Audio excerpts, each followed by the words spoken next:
All right. Good morning, everyone. So glad to be able to join you this morning. My name is Brandon Smith, and don't hate me too much, but I'm joining y'all all the way from Bermuda. What up? What up? What up? What up? Wake up, wake up, wake up.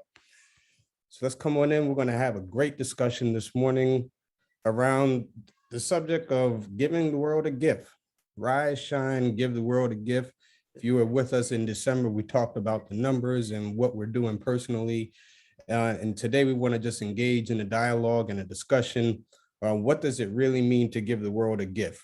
And I like the way that Shawnee puts it. It ain't that deep. It really ain't that deep. So come on in the conversation, come on in the space. I'm looking forward to sharing with you. I am the founder and chief healer at the Be Well Energy Wellness, an organization that I started in August of 2020. Actually, when we were in the pandemic, I started my business. And from there, I've really just been on a journey of helping folks through spirituality, through energy medicine, through spiritual consultant, astrology, numerology, whatever it is that I can do to help folks. That's what I do. And so this morning, we are going to be having a great conversation, especially around the topic of spiritual gifts. All right, I see some folks are coming in. Good morning, Cheryl. Good morning. Morning, Barbara. How you doing? Peace and blessings. Good morning. Good morning, Marie. Good morning, Adam. Good morning, Doreen.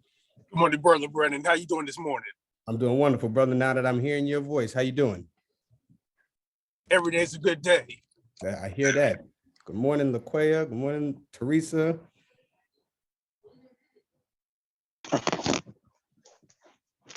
And Bimbola, good morning. Peace and blessings. All right.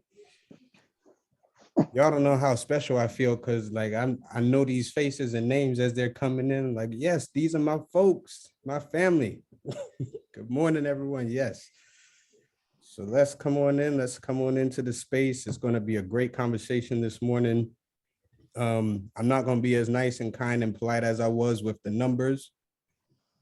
So this morning will be a little bit more. Let's get down to the nitty gritty of it. And if you saw my video, I meant what I said. What your spiritual gift is doesn't matter in this session. So don't think this is going to be a session where we're going to discern what our gifts are. Not at all. That is not what we're coming to talk about today. We're coming about how to use our gifts really for the benefit of humanity and for the benefit of the world. All right. Folks are coming in. I want to check on Facebook too. I'm nosy just like the rest of y'all. Who's watching? So again, my name is Brandon Smith. I'm the founder and chief healer at Be Well Energy Wellness. And this morning we're going to have just a wonderful conversation about our spiritual gifts. What are spiritual gifts? The different types of spiritual gifts. Why are some gifts more coveted than others? You know, some folks, they prefer or they run to certain gifts and run away from some other gifts. So those are all the wonderful things that we're going to have in this dialogue this morning, and I cannot wait to get started. So if you got any folks that you know should be here, let them know, hey, listen, you got like 2 minutes, chime in quick. Like if you don't even have to send them the registration, just send them the link, just jump on in.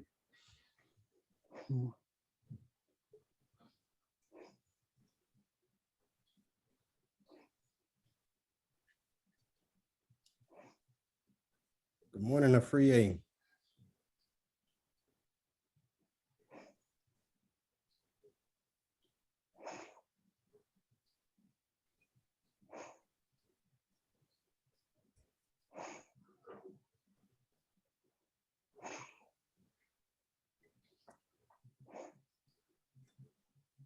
If you want to get some water,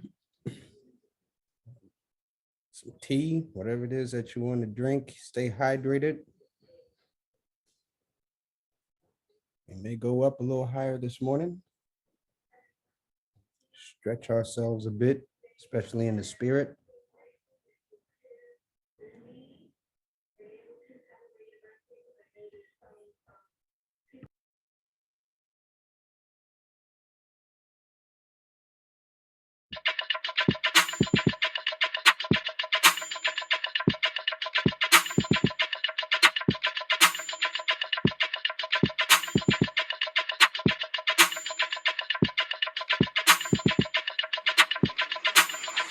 Wake up, everybody.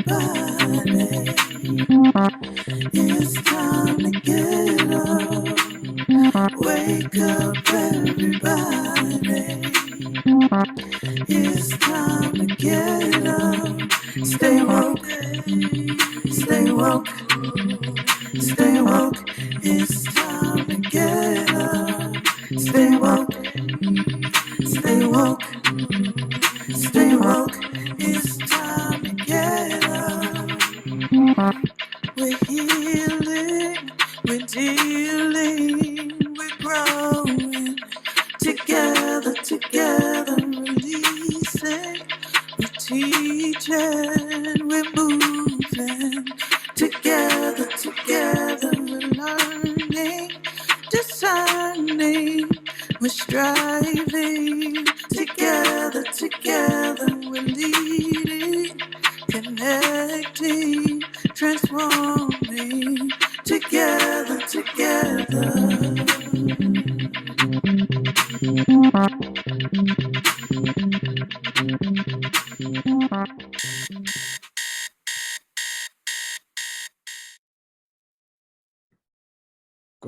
Good morning again, everyone. Thank you for joining in.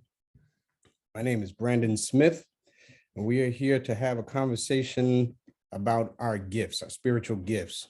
And then also not only the conversation about our gifts or what the spiritual gifts are, but we also want to have a conversation about how to use our spiritual gifts. One of the things that I'm going to talk about is also kind of like an ethics, the ethics of using our spiritual gifts. One of the things that, for me personally, that's probably the most frustrating thing is to come across someone who, you can sense that they're spiritually gifted. They may even tell you that they're spiritually gifted.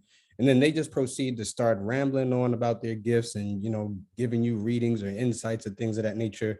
I think there should be some kind of ethics to it. So we'll talk about that a little bit this morning. But let's see where the conversation goes. So family, this morning, when we hear the thought or the word spiritual gifts, what comes up for us? What do we think about when we hear that word or that phrase, spiritual gifts? And you can go ahead and type it in on the chat.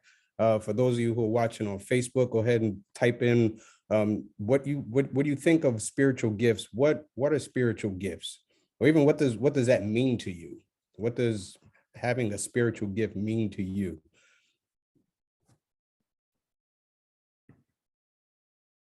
All right, I see we have we've got some. Lori says insights.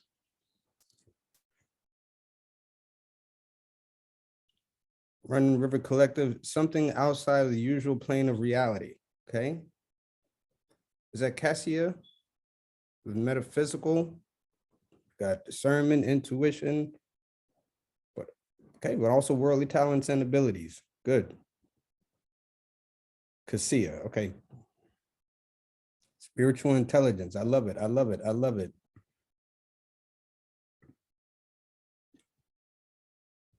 All right. Yep. So all of these answers that you're given this morning, the ability to follow spirit. I want to check with our admins if we have anything coming in from Facebook. Okay, here we are. A free A says we have divine connection. Gifts God has blessed me with, such as the gift of discernment, coming from Facebook, Kaisha.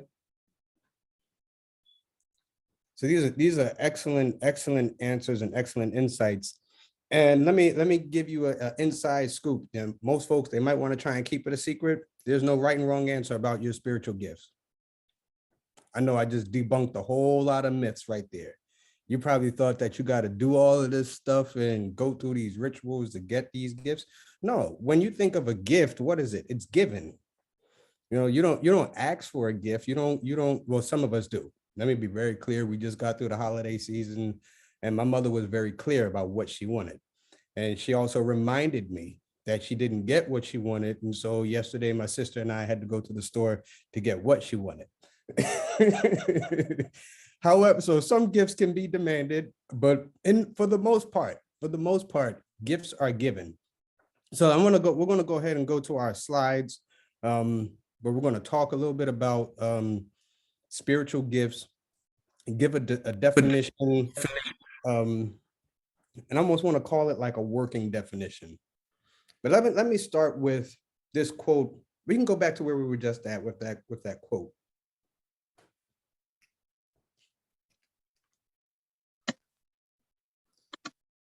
I'm sorry.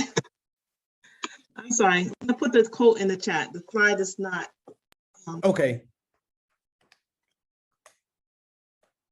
All right, so let's go ahead to the slide, and then I'll just talk about the quote.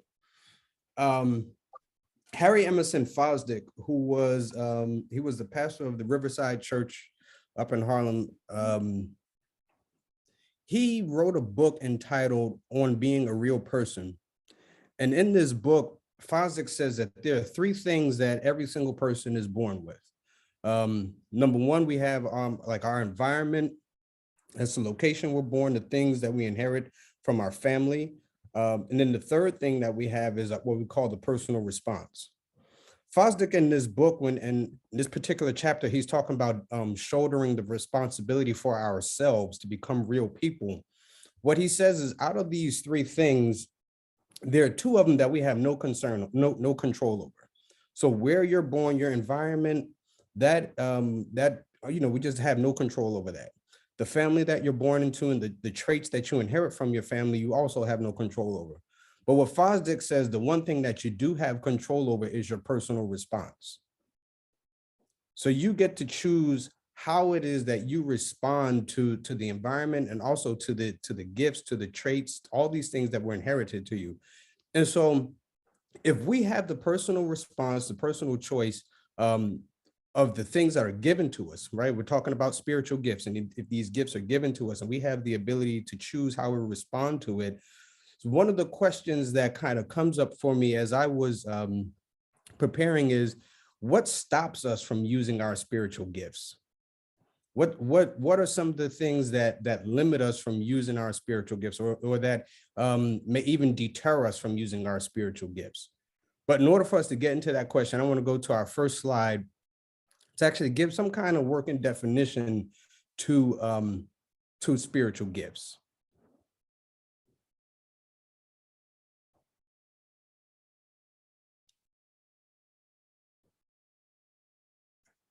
See, we've got a few other definitions coming in. Seeing, feeling in the third eye. From Jacqueline, she says, in terms of the definition of spiritual gifts, seeing, a feeling, dealing with the third eye, things that most people cannot, and talents and abilities, the level of which that are unique to each person. Wendy says transcend, in terms of spiritual gifts, being able to transcend. And I'm gonna come back to the next part. She said, so just looking at what are spiritual gifts? Looking at, because I'm a preacher, I use the Bible for a lot of my to build my cases and my arguments, for lack of better words. That word spiritual gift, it comes from this Greek word that literally means like wind, breath, soul, or life force. So if any of you are familiar with chi, with prana, with ruach, all of these different words, the universe, soul, source, life, that's literally what that word gift means. It comes from this phrase that it suggests that it is not just of human origin or from our own origin, but it is given to us by the creator, or by this life force that, watch it, it's the principle that gives life to the body. And so if this principle, this gift, this source, it gives life to the body, it also gives gifts to our abilities. And so our spiritual gift, it's a wind, it's a breath. So what does that also suggest to us? Our spiritual gifts should be able to flow. It should be able to have some sort of refreshment. Now, these are just some things that come to me, but also when you're looking in that, winds, while they can be relaxing and refreshing and calm, winds can also be fierce, tumultuous. So dealing with how we use our gifts will determine about the wind of our gifts, the sail of our gifts, the impact of our gifts. But also when you're looking at this word breath, some people have nice smelling breath. And some people's breath is less to be desired. There's some people, you got to ask them at 7 a.m. when they just woke up. You saw them just come out the bathroom, but you got to ask them, you sure you brushed your teeth? Go back in and do it again.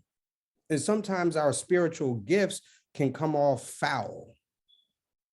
Sometimes the way that we present our spiritual gifts can come off as like halitosis, as stinky breath. So our gifts literally give life to the body. It gives life to us. And the body is not only the physical body that I'm talking about, but there are levels of truth. And so while the body on one level of truth deals with our physical body, we also have an emotional body. We also have a mental body. We also have a spiritual body. And so our gifts can operate not only in the physical body, but our gifts can operate in the mental body. That's why some people have the ability to just perceive ideas and concepts. They're excellent thinkers. They're excellent organizers. But then you have in the emotions where you have your natural counselors, your people who are naturally able to feel and they're sensitive. They're able to they're empathic, intuitive, things of those nature. Those are some of the things that we could talk about. So really quickly, I want to hear from some of you all. What are some of your thoughts as we've gone on around spiritual gifts? Let's hear some feedback of what's resonating with some of you.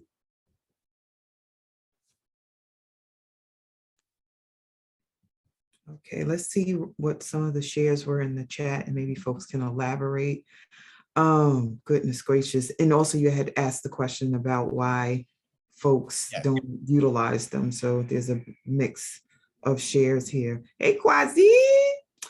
So Quasi just said, I dig the wind idea. So say a little bit more about that and then just elaborate on where you are as far as your knowledge and negotiation of spiritual gifts. So Quasi, can you come off mute? Yeah, good morning. What's going on, everybody? Morning. Hey. I really like this idea of wind energy. It spoke to me. Just thinking about how, spirit is in the air, and sometimes I feel like we can't explain exactly to everybody what's going on with us, but at the same time we get a feeling of that there's something there. So just this idea that it's in the air, it's in the wind, it's in what we can't see. Was speaking to me. Oh, and I'm coming from Michigan. You seem like you got a lot of sunlight where you at. I'm jealous. It's snowing here, but yeah, the sun is shining outside, man. It's hot. I'm sweating. But thank you for sharing that, brother. Yes, absolutely. I mean, spirit is wind. It's something that flows. All of us can feel it, but it's just a question of to what degree. Not only do we feel it, but also appreciate it. So thank you for sharing that.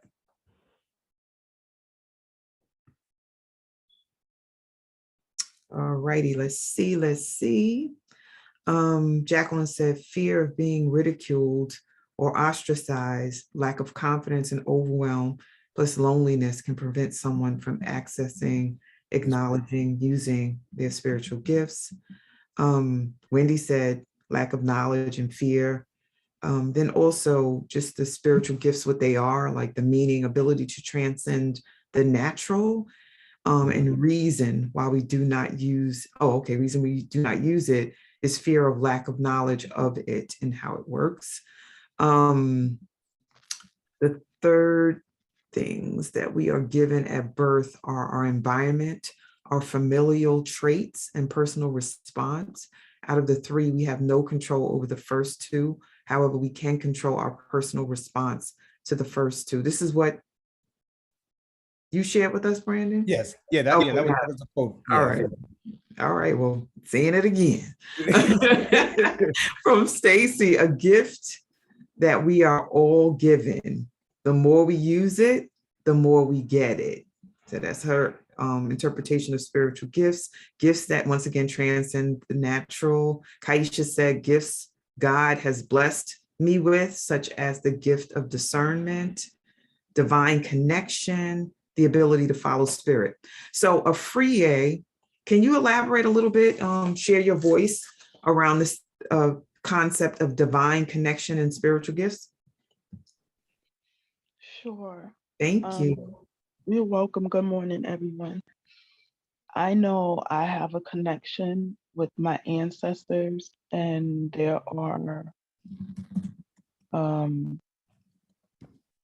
are beings around me. I don't know who they are, but they speak to me, they talk to me, and I acknowledge them, I listen to them, and we just have a great rapport. And the more and more for me that I listen to my ancestors and those connections, the more and more I have, as Wu calls it, downloads. Mhm. And the more and more it's just, I'm just so connected with them, and I feel really great. Yesterday, well, I wasn't feeling well. I was outside and felt like I was gonna fall. And they definitely said, "You're not gonna fall. We got you, and we're gonna get you back home." And like right now, I'm not well, but definitely I was able to walk back home, and I got home safely. And I just felt like, thank you, because even though I was outside around a bunch of people, I was by myself in the sense of I didn't know those people. And I was concerned, if I do pass out here, who's gonna, help me? I'm sure somebody would have, but knowing that my ancestors and those beings are with me, it makes me feel secure, and I'm complete. Thank you. I think one of the things you said was so important is knowing that you're never alone, because spirit is infinite. You know, it can literally be everywhere at the same time with everyone. Having that awareness that we are all connected, and we're going to go deeper into that, to the interconnection of how we're all one. I think that's so very important. See, Abimbola has her hand up. Yes, peace and blessings. I know I have a spiritual gift, and how it's utilized. For example, if I'm going someplace and I'll put it out there in the universe that when I get to my destination, there's going to be a parking space. And sure enough, there's a parking space. The other aspect, I have a part-time job, and I have a supervisor, and I have a lot of respect for her. And so certain things I see that I would like to speak on, and I'll just put it out there in the universe. And my boss will come and say something and address that issue. And it's just amazing. It happens so, I don't want to say anything because I don't want to, overstep my boundaries. But then my boss will come and say, you know what, Sister Abimbola, can you help me with so and so? So I just love how I use my spiritual gift to manifest things and put things out in the universe, and they manifest. So I'm complete. Thank you. Thank you for sharing. And also, I want to, we'll get into a little bit more about what are the different types of spiritual gifts, but manifesting is a gift. It's a spiritual gift. Not everyone has the ability to manifest. Some people that they get to it in terms of like a mental level or logical level, but then actually connecting to the spirituality and getting those results. For some people, it's a challenge. It takes time and study and practice. But I do sense for you, it does come naturally. Catherine.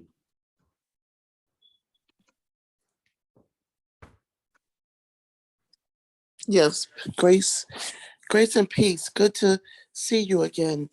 Thank you for all that you do. I was thinking when I was just now thinking when it was said that when we feel as though we're never alone, that there is some security in that. So I've been pondering that for a few years now. I grew up afraid of a lot of things. So I grew up in fear. My own shadow used to frighten me. And now that I'm experiencing life and receiving some theories about things, just now when you guys were talking about the comfort of knowing that you're not alone.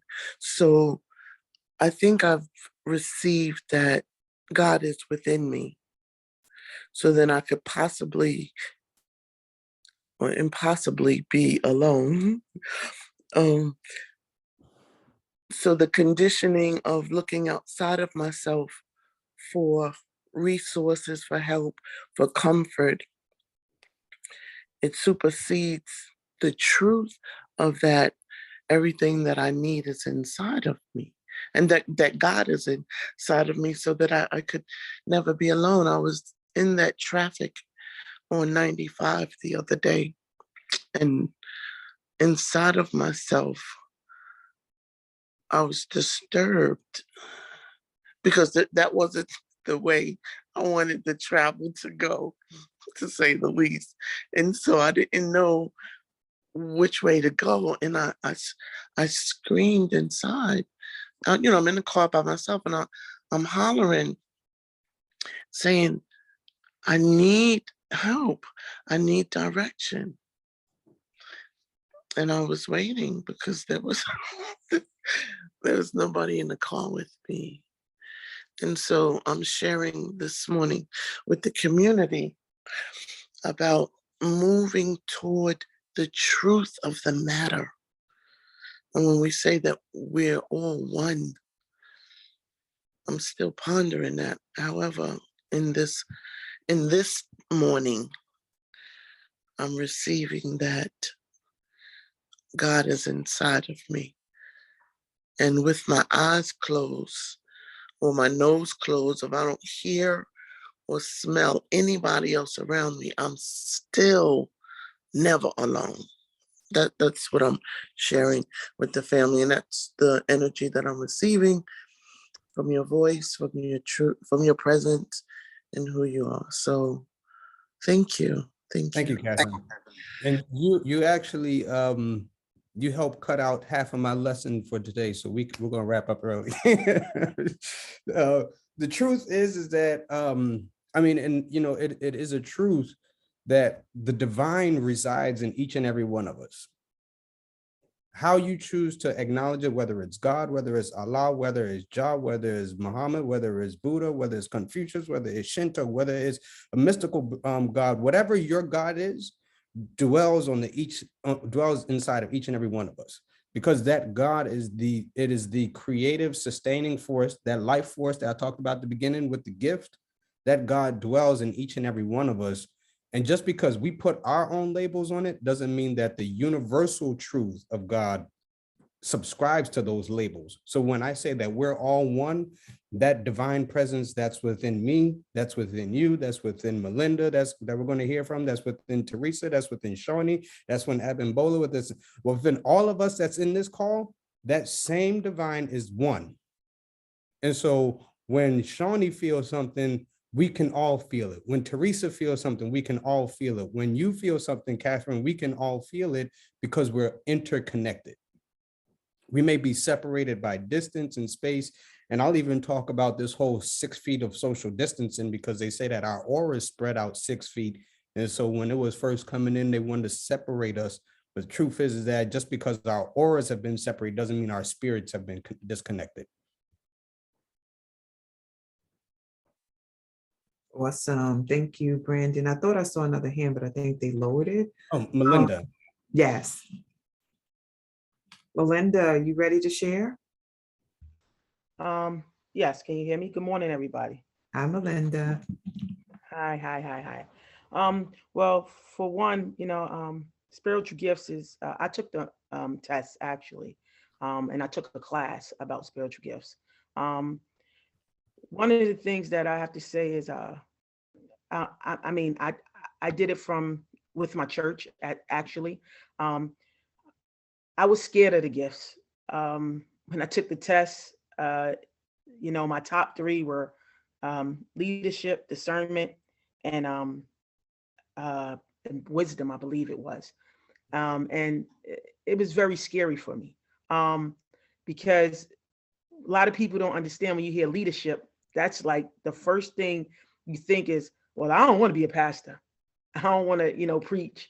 And by taking a class, I learned that it was way more in depth than that when it says leadership. So actually, taking a spiritual gift assessment is awesome. I don't know if anybody ever took it, but with this class, I know if you haven't, it probably would. With this class would be awesome because you will learn more about the gifts, as Brandon is going to definitely teach us. I'm pretty sure more about it. So Auntie, is that I you? want, huh? Auntie, is that you? That's Mel. Yeah, that's what I said, Auntie. Aunt, Yeah, yeah, oh, yeah. Auntie. Yeah. Oh, I didn't hear you. Yes, I'm this is picking up your Auntie. voice. All right. Yes, yes, yes.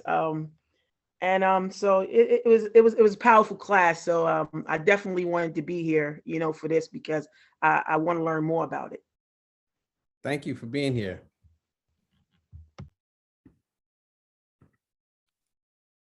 Okay, Brandon, there's some things in the chat. I don't know where you want to go with this at this point. Yeah, let's go with it. So I think we're going to be able to slide through the rest of it maybe a little easier. Okay. So I'm going to go back to Shawnee's comment, 719. I don't think that was read. Some of the reasons why folks don't acknowledge, use, and grow their spiritual gifts are not trusting the messages, resistance from others, and conditioning by society. Jacqueline says, they will not lead you into destruction. They may warn you about things and redirect you. They will hold you down. If they are telling you destructive things, it's most likely something else like schizophrenia. Hearing the voices or feeling the influence scares a lot of people. This is why some people are silent about this or hide it. I believe we all have divine connection. We turn away from it. We are spiritual beings. How can we not have these things? And Charmaine drops Stacy's comment in from Facebook. Yes, spiritual gifts come in ancestors' presence. They come to me and through me, it dance through the drums. Once in that spirit realm, they take over. I make myself available to be taken. It's an unsaid consent that I give spiritually. And Melinda says, I've taken the spiritual gift test. Shawnee says, Melinda, that's awesome. What did you discover? What's the name of the test? Wendy says, I have the ability to manifest, but it fluctuates because of lack of structure. Robin says, eachness of the allness. I love that. And a couple more, Marina says, wow, the 6-foot aura thing I knew, but the connection to social distancing totally went over my head deep. And Jacqueline says, at Marina's, it's spiritual warfare. Absolutely. What Robin said, the eachness of allness, I want to even elaborate on that, because when we start out with our spiritual gifts, sometimes it can feel like a vast space of nothingness. It's like we have this gift, this ability, we're like, what do we do with it? Within the nothingness, you find everything. And this is what we're going to lead to it to the end, where we discover what's in the nothingness is through silence. It's through the meditation. It's through sitting with the gift. It's one of the things that I like about, again, with scriptures, is that they give us these patterns or these formulas, these ideas and concepts that we can look at and then also bring back to where we are now. As I told you, I'm here in Bermuda. I'm going to be preaching this week and my passage deals with a moment where Jesus gets like this, he gets this download where God says, this is my beloved son in whom I'm well pleased. Then he goes he's led by the Spirit into the wilderness to be tempted by the devil. What kind of controversy, conflict is that? Like, but it is in that period of the wilderness where he's able to work through his gifts before he starts his public ministry. So sometimes when we are given these gifts, or we have the awakening to the gift, let me say that, because the gift is always there. Sometimes we just remember it, and sometimes it's an awakening to it, that there is a process where we've got to be able to find the everythingness or the allness within that gift, but it does sometimes start with a nothingness. So within the eachness of the allness, there is something in nothing. And so that can also help us when we're one, like some of us may feel that we're not qualified, maybe we don't trust the messages, you know, all the different reasons that we can have as to why we don't use our gifts. When we discover that everything that we need is in us, everything that we can possibly imagine, it's already there. It's just about waking up to it and waking it up in us. That really helps us all the more.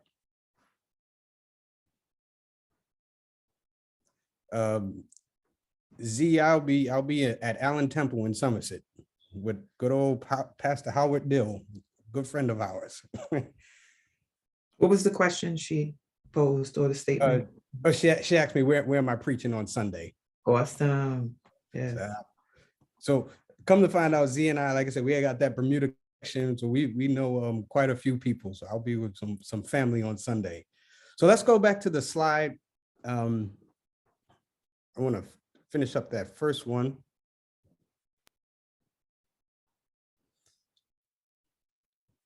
So some of you have already talked about it in terms of spiritual things, manifestations, as we're dealing with what are spiritual gifts, things that come from the Spirit.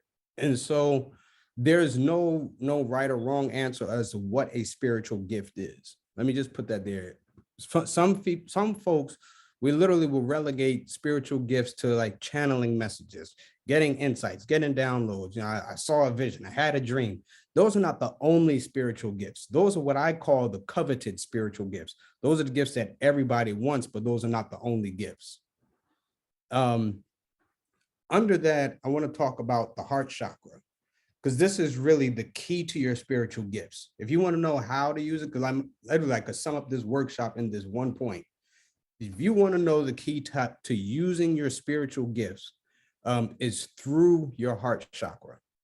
Whatever your gift is that as you're using it, it comes from this place, because the heart chakra literally represents the seat of divine love, the seat of unconditional love.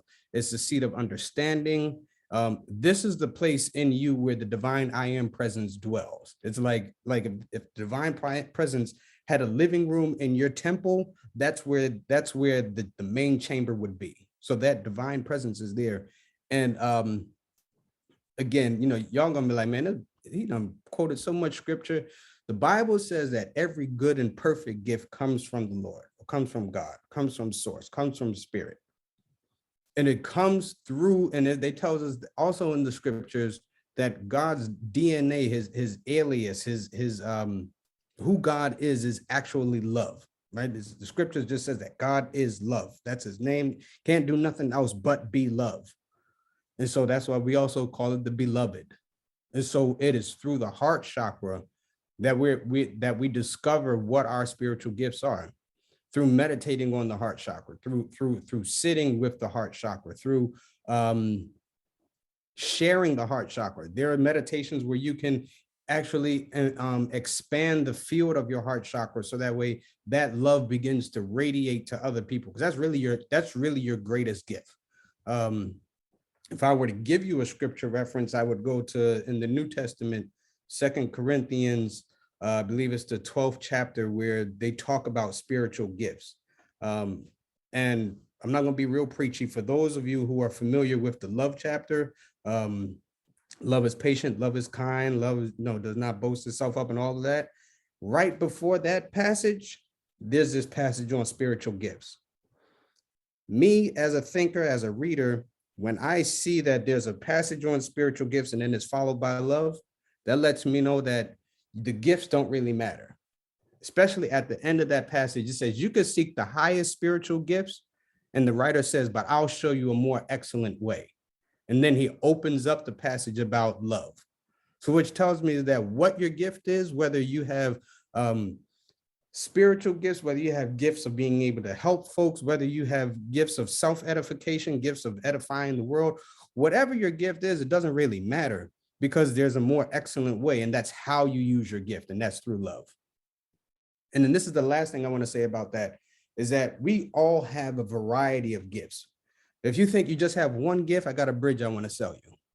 I'll send you my Cash App and you can send me that money and I'll send you the bridge in the mail. We all have a number of different gifts, right? And maybe you need to remind yourself of that. Just write that down. I have a number of gifts, not just one gift, a number of gifts. From your gifts come variety of ways to use them through service. Now, as a numerologist, we're in 2022, which adds up to a 6, which is also the number of service. So this year is about service, understanding your purpose through service. And then from the service, we get work. And the work is not necessarily what you're doing, but it's the results of what you're doing. It's the impact that you have with what you're doing. All right, so does anyone have anything that they want to share? Any thoughts that come up for them just off of what we talked about so far? I'll jump in and I'm sure others will chime in as they let what you shared marinate. So I'm very conscious of the spiritual gifts that I have and I've had since childhood that I was aware of but didn't know what to do with and didn't know it was appropriate because no one taught me and there was confusion in the church that I grew up in. So, you know, I have clairsentience, clairaudience, claircognizance, clairvoyance, dream gifts. I also can channel. I'm trying to think what else there is, but that's enough actually. And I know that there are many, many others that folks have. And just, I've told you this before, Brandon, and others in the community who know me well, that I don't know how folks function with just their mind alone. I don't know how they do it. And I'm grateful that I have a good mind and it guided me for the many years that I was doing it with just that, or at least thought I was, right?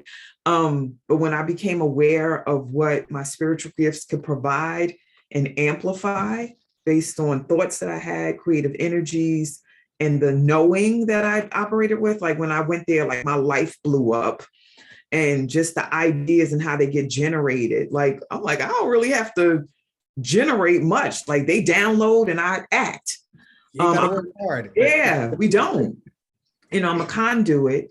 And I'm also conscious of the fact that I can't speak like this to everyone because folks misunderstand, misinterpret. There is a lot of ignorance around it. So I was involved with someone and out the gate, I'm like, yo, just like they asked me what I do for a living, I'll share about that. And I also talk about my spiritual gifts very openly. And I speak about the tools I use to activate them. And the person was very triggered, judgy about the whole thing because they had been raised Jehovah's Witness. So yeah, so we're in this huge curve, I believe, in the universe because of COVID and other things that people are becoming open. But for a long time, it was a lonely journey, just a small group of people that I could talk openly about this with. And I'll say this last thing, I'm a trainer. So I do a lot of training, anti-racist training, just with mixed groups, diverse groups. And I use my spiritual gifts in those trainings. And I may not say, oh, this is clear sentience, but I'm like, I feel the energy, even virtually, what's happening with the people. And I name it. I'm like, somebody has a headache because we're talking about race right now. And then they're like, oh my God, you know, so I'm like unapologetic about it. I just find different ways to offer it so that folks aren't shook by it. And I'm complete. Thank you for sharing. I want to address this, because I even see that Jackie had made a comment about religion. Let me say this. I'm a fifth generation Methodist preacher, right? 5 generations deep. That's just on my dad's side. My mom's side, I don't even know how deep they go into church. My mom got 15 brothers and sisters. All of them go to church. All of them. Every single last one of them.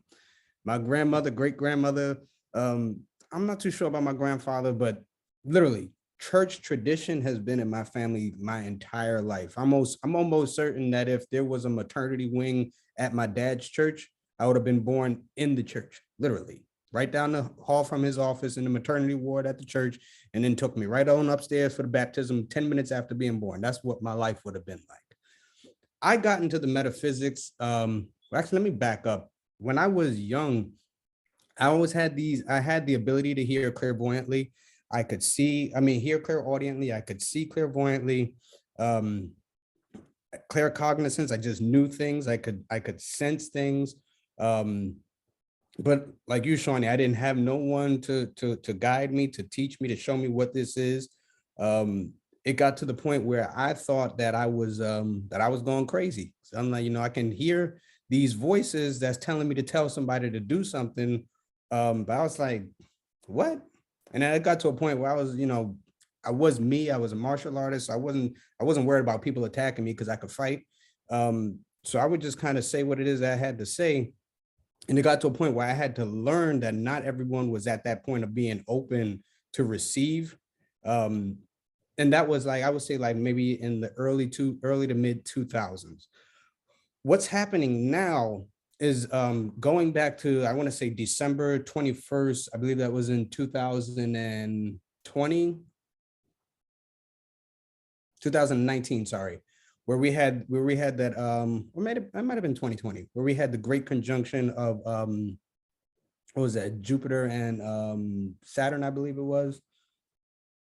Whatever that conjunction was, we literally had got to the point where we experienced the birthing of the age of Aquarius, or the Aquarian age.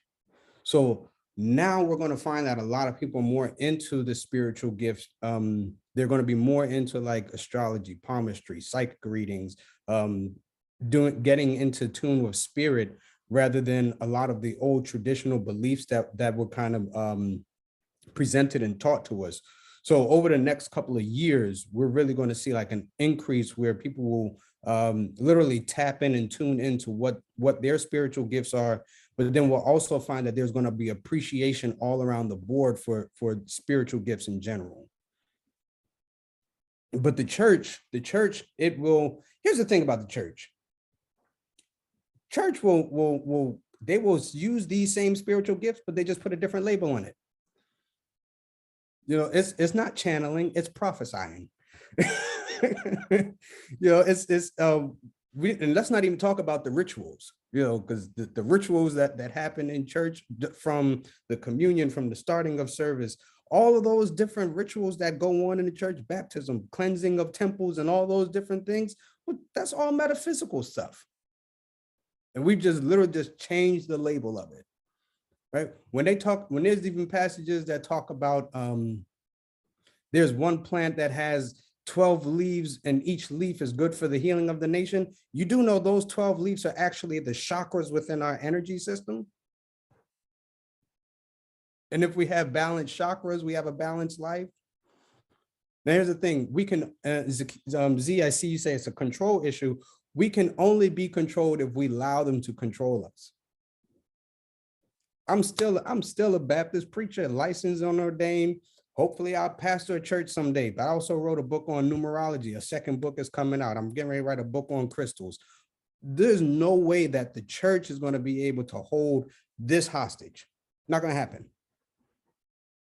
And if anyone allows you to keep yourself hostage or hold your gift hostage, then we're going to have to talk about, that's going to be a deeper conversation. But there's nobody that can, because firstly, nobody gave you those gifts. No physical person gave you those gifts. Those gifts came from spirit. So who the hell are we to say that we can't use these gifts? And then we get afraid of the gifts. Like, and again, let me go back to the scriptures. I just feel that coming to me a lot this morning. We have not been given the spirit of fear, but we've been given the spirit of power, love, and a sound mind. And that power is also spiritual power. That love is the heart chakra. The sound mind is the third eye chakra. You know, and Terry, you're right. There's a difference between being spiritual and being religious. But here's the thing, we don't have to make it a difference. We can literally combine the two, bring the best of both worlds together and make us holistically spiritual beings. Because I don't want to say that religion is all bad. It's not all bad, but some of it doesn't work. Robin, I see your hand up. Good morning. Thank you so much for this conversation today, Brandon. What you just I just got the spirit of remembrance. I remember when I was in church and I was also like my soul was seeking more. And so I began to study metaphysics and the metaphysical interpretation of the Bible and who I am as a spiritual being and all that is. And when I went to Innovisions Institute for Spiritual Development, that is the school that Iyanla Van Zandt has birthed in Maryland, I was introduced to like every walk of life, every spiritual walk of life. And it was so beautiful to be in the same exact room with people from all over the world, basically, and experience. And in St. Paul, we said namaste all of the time. Even though I sat in the pews that was so involved in St. Paul when I was a member, namaste lived differently for me when I was around all of the other walks of life, the other faith walks, and being able to experience that just brought me to another level. I remember going back to church one day on Wednesday and asking Reverend Youngblood to explain the difference between religion and spirituality to me. And his response I still share with other people today. He told me that spirituality is the air. And imagine myself in he didn't start there. He said, imagine yourself in a hot room. And imagine yourself in a hot room. Spirituality is the air. The air conditioner is the religion. And he said that there is so many different ways to cool down, and you can just breathe in the air. You can just receive the air that's coming in through the spirit, or you can use the tool that is the air conditioner, and you can also get it in that way. And I live so many different ways. And when I break that down so many different ways. And that's what I love about all that is. Because exactly what you're saying, Brandon, we don't have to separate because there is no separation. There is only oneness. And when we shift our perspective from we can't, we don't, let's not, to be able to just see how these ideas, these concepts, and who we are bridge together to create one, then it just brings, I hope I'm making sense, but it just brings us to the elevation and ascension of what we are supposed to be when we are seeking love. We are love. God is love. So I'm complete. You just got me all excited this morning. Thank you so much for sharing that. And I'm gonna tell, when I get back to New York, I'm gonna tell Doc I'm taking that analogy about the wind and the air condition. I'm taking it. All right, so I see we got a few hands. Let's go with Wendy and then Mama Mo.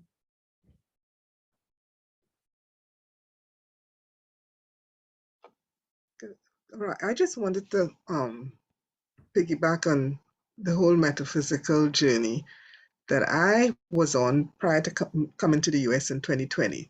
I started studying metaphysics, and the Bible started making more sense to me.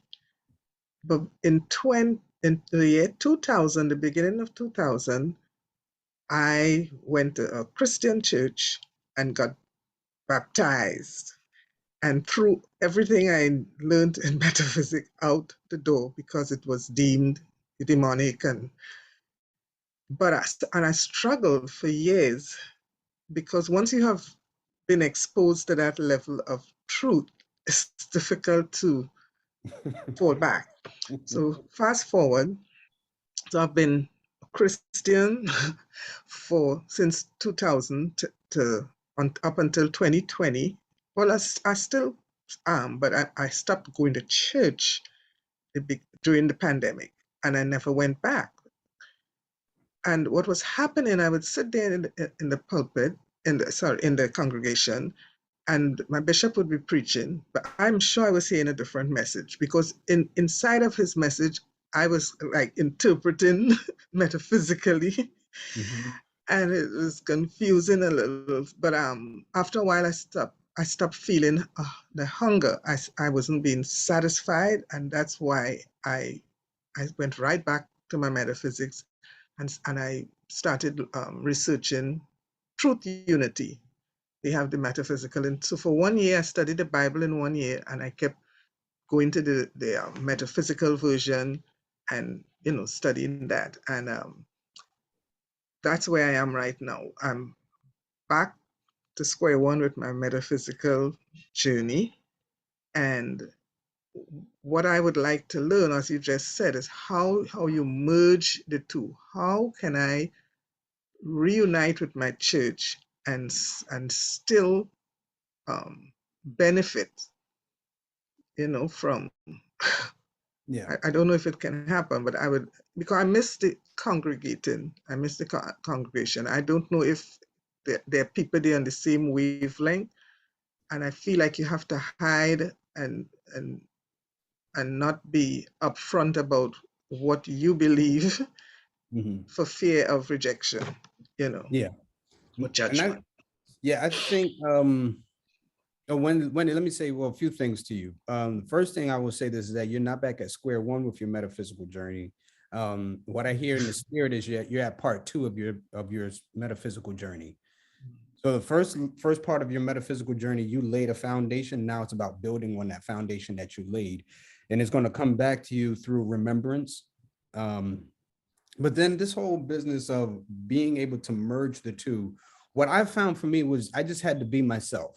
Um, I didn't overly push my beliefs. Of course, if I know your birthday, I know your birthday and I know information about you. This, if you say, hey, listen, my birthday is June 23rd, I know what kind of person you are. I've got an idea. I've done it in my head already. That doesn't mean I'm going to walk up to you and say, hey, I'm a numerologist. Can I tell you what I see in your birthday? Not at all.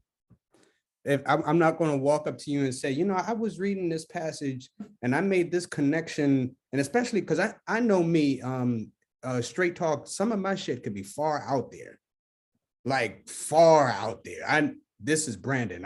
Sometimes I got to sit back in my study and be like, bro, bring it back just a little bit, just a little bit. We're going to go there. But sometimes you got to be able to say that some folks, they need to be fed in doses. And so I know certain communities that I can talk and I can go way out there and say, hey, listen, I was reading this, or I heard this, I saw this in a passage. That's another thing for me. When I read scriptures, I actually see it as a movie. So when I'm writing my sermons, I'm just pulling out the details of what I'm seeing. But I don't share that with everyone. Some folks, I just sit down, I'm doing my studying and I'm writing. So sometimes I'm myself operating in that lane, but I'm also in a parallel lane. So I'm in another universe, and I could be in 2 and 3 universes at the same time. But I know how to be here, right here. Paul says, I become all things to all people that I might win some. And it doesn't suggest that you've got to, and I think there was even someone, Jackie had asked a question about how do you break down that wall when those perceptions and beliefs divide a family. Is just be you. Before you became metaphysical, you had a name, you had a birthday, you had a personality, you were yourself. And the thing is that your family loved you for you. Your family didn't love you for your beliefs. And so you continue to be yourself, and then you continue to develop yourself. You continue to grow your beliefs, learn your crafts, you know, whatever the information is that you're studying. And as they begin to see how it's affecting your life, they'll start to say, hey, what are you doing? How can I get involved with that? You're not preaching a sermon to them, you're showing a sermon to them through your life, through your actions. So that's where we talk about the more excellent way of showing love. That word love comes from the Greek word agape, which means an unconditional sharing. That's what agape love. Agape love doesn't, when it talks about unconditional, the word that's missing that we forget about is the sharing part. So it's an unconditional sharing of yourself and as your gifts. And then also being in community with like-minded people is important. Shawnee says, I've blended more than one set of beliefs, spiritual communities, and spiritual pantheons. It is so powerful and generative. I feel like when we do it in Woo,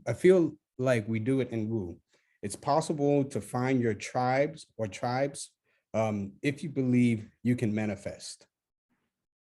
I wanted to jump in and point out to Wendy that you are in a situation now where you bring multiple beliefs together and share them without judgment. You're doing it now, you know, and if you're doing it now, practicing it now in Woo, because there are people who are shaman in this space, who are Yoruba priestess of Ifa, we have Buddhists that come through here. We have folks who don't necessarily believe in an absolute deity or God. Like, you are in that community right now, but I also recognize that you want to have like a physical experience. And as someone who has generated that, is such a beautiful thing. And I've also been someone who's hidden it too. So I just want to offer up that sometimes we're asking for what we want and it's right here in our faces. I'm complete. Yeah, Shawnee, one of the things that you helped me with, it was a facilitator training that we did. He was like, it's not that deep. And ever since then, that's all I've been saying. It ain't that deep. You know, sometimes even our approach to spirituality, it's not that deep. Just one of the things I like about the sun, or I like about light, is that it doesn't have to do anything extra to be itself. The sun just exists. It don't wake up in the morning and ask for permission to shine. It just wakes up and shines. We can all feel the warmth to a certain degree or not, depending on where you are, but the sun just shines. And so that's all I would encourage everyone with, whatever your spiritual gift is, just to shine, just exist, just be who you are. And then some folks will feel the warmth of your sun. Some folks, if they're too close, they might get burnt. Some folks, they may not feel it at all, but you have to be who you are and just simply exist. Mama Mo. Yeah, this is fabulous. You know, my story was that I went to, when I was feeling my lowest, when I just didn't know who I was and felt like poo-poo, I joined the Shrine of the Black Madonna in Detroit. The Shrine was a revolutionary Pan-African Orthodox Christian church, nationhood, you know, Black power and all that. And that carried me through to a certain point where during one meditation, I looked inside the third eye and saw God there, knew I wanted a more connectiveness with God. So I moved on to Islam.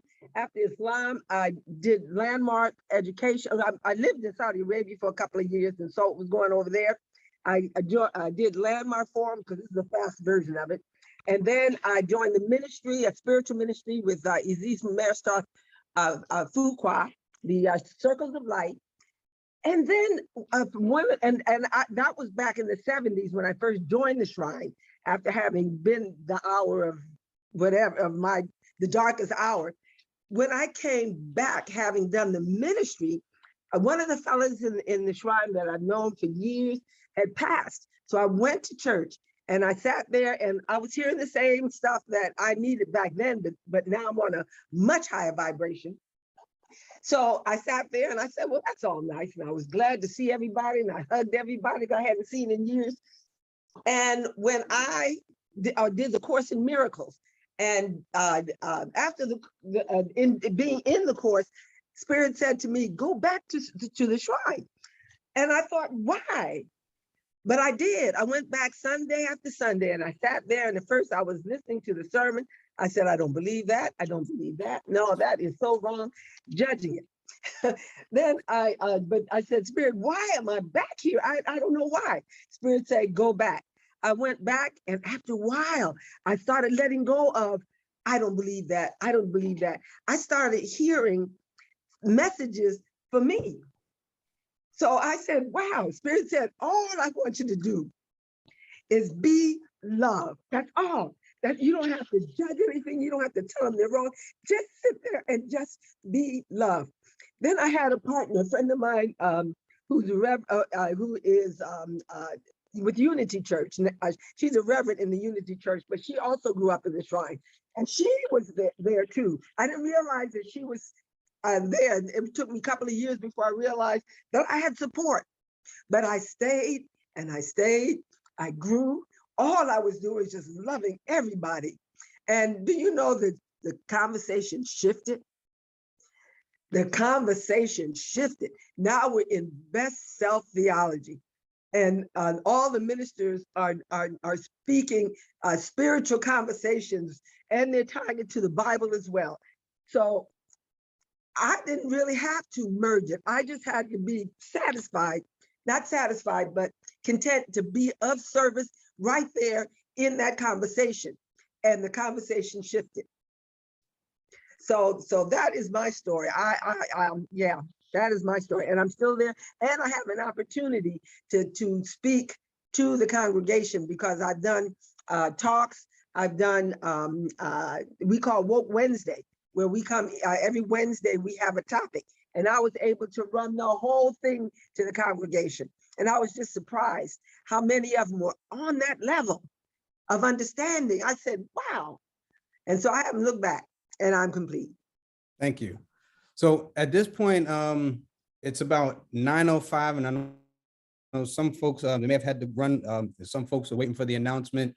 So if you do have to go, my contact information has been put into the chat. And then definitely come back and watch the rest of the replay, so that way you can get some of the information that's going on. I do have some promotions that we'll talk about a little bit more at the end. So I would invite you to come back and watch it again. No, all right, I'm on Bermuda time, so I'm an hour ahead. I'm sorry. Wow, Mama Amal, thank you so much. That was wow, yeah. Just be, really, just be, and then just that thing talking about just be love. And in you being love, what happens is you become the beloved, one who has been loved. And then not by someone else, but you start by being loved by yourself. Adam, I see your hand. Good morning, Brandon. Good morning, Woo Nation. I hope everyone is having a great morning. I just want to say that I'm glad that we are having this conversation about spiritual gifts, because what I'm getting out of this session is that we're multidimensional beings as far as what we can do. What has happened throughout the decades is that the Western culture has given us, as a people especially, a manual on how to be an oppressor when it comes to our gifts. So when we become an oppressor to our gifts, the same Western culture, through the media, through music, through the public schools, even in your own household, it takes away what you can become, and it also has a major impact on how you show up in the world, finances, religion, your relationship, and whatnot.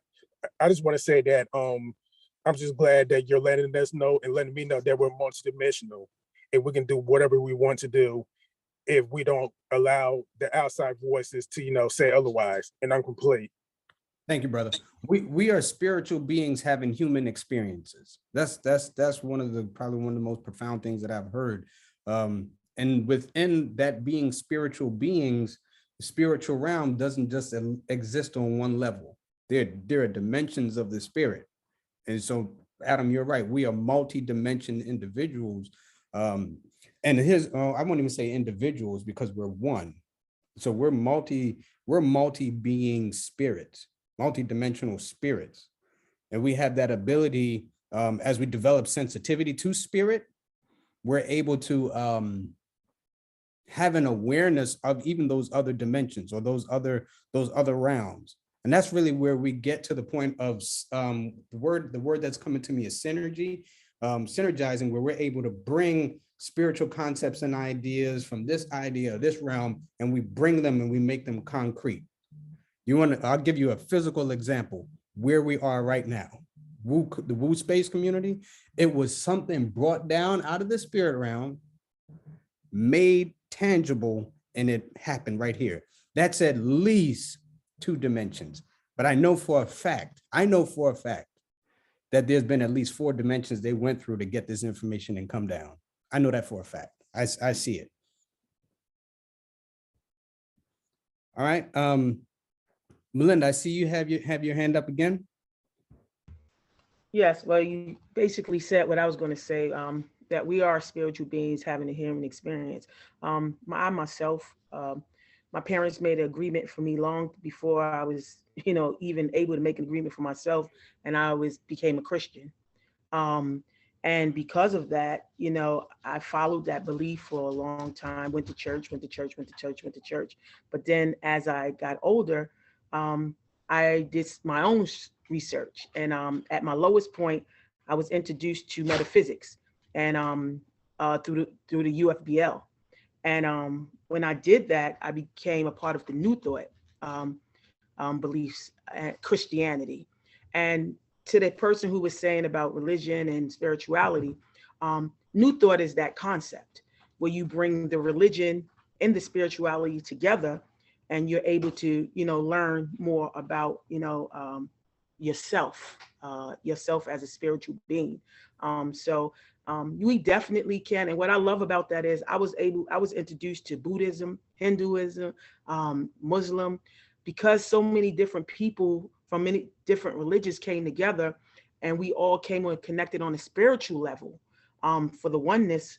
That's why, you can definitely bring all that together and understand that we are spiritual beings. We are just having a human experience, and our humanness may have made the agreement to the religion, but you can't change who the spirit is. You are spiritual. Exactly. Thank you so much. All right, can we bring up the, let's go to the next slide. So this is not all of the spiritual gifts, not by a long shot. This is just some of them. Because I've done this workshop, some of it is more kind of like churchy oriented, but we'll navigate through it. So there are categories of gifts. Not all gifts are like what we call the high spirit gifts, the high spiritual gifts where you're channeling information or you're seeing, whether it's clairvoyance, clairaudience, clairsentience, claircognizance, dreams, interpretations, and things of those natures. Some of our gifts are a little more down on earth. One of the things that my pastor has always said is, don't be so heavenly minded that you're no earthly good. And it's in this, in these gifts of not just the high spiritual gifts, but like when you see this one talking about the gifts of administration, the gift of helping, the gift of hospitality, those deal with how we interact with each and every one. So if you remember the beginning, I talked about there's gifts, and from the gifts comes service, and then from the service comes work. This is also where some of this deals with that. Having our abilities to help people, whether it's just looking at where we are now in this community, the administrators who help run stuff behind the scenes, that's a spiritual gift, because not everyone is able to remain focused on the different assignments that they have going on, or this has to be done, this has to be done. We're also watching the chat, making sure everybody's muted. That's a gift. For some people to be able to help people accomplish things, whether it's I'm going to help you to get a job, I'm going to help you to get this raise, I'm going to help you to move from your house to this house, I'm going to help you in any kind of way. Helping is a spiritual gift. So let me ask this question. Why are there some gifts that tend to be more desired than others. For example, you know, everybody wants to dream, everybody wants to see, everybody wants to hear outside of this realm, but nobody wants to help sweep the floor. Nobody wants to help, you know, clean the bathrooms. Nobody wants to help paint the building. No. So why is it that we and let's, you know, just give you some of your responses. Why do we go for some of the more coveted gifts, the ones where, you know, we're almost, the way I want to say it is that we're out front doing and being seen. So what are some of your thoughts about that? Charmaine said instant gratification. That's a big one. That's a big one.